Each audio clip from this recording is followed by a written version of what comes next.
ও চাচা, তোমার বেটি আমার খুব ভালো লাগে চাচা, আমার খুব পছন্দ। তোমার বেটিটা আমাকে বিয়া দিবি, কিন্তু আবার শুনতে কেউ কিছু নেই মনে বুঝছি, খালি বেটিটা হলে আমার। মনে মনে সিংকার সিংরাই নি খুঁজছেন। তুই অবশ্য গ্রামের চেংরাই, চেংরাই হিসেবে ভালো, বিয়েটা দিমু চাচা।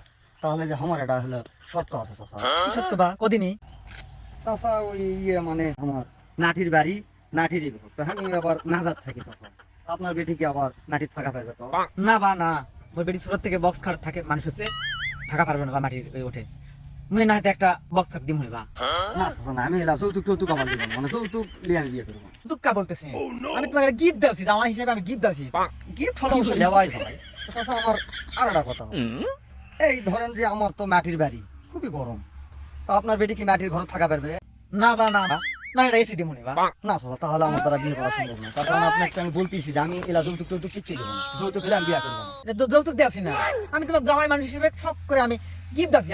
গিফট হলো অবশ্য লেওয়াই যায়।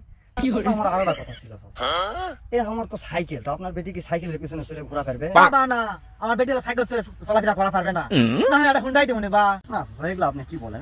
যৌতুক টৌতুক দিব না চাচা, যৌতুক তো দেওয়াছি না, তোমাকে গিফট দেওয়াছি।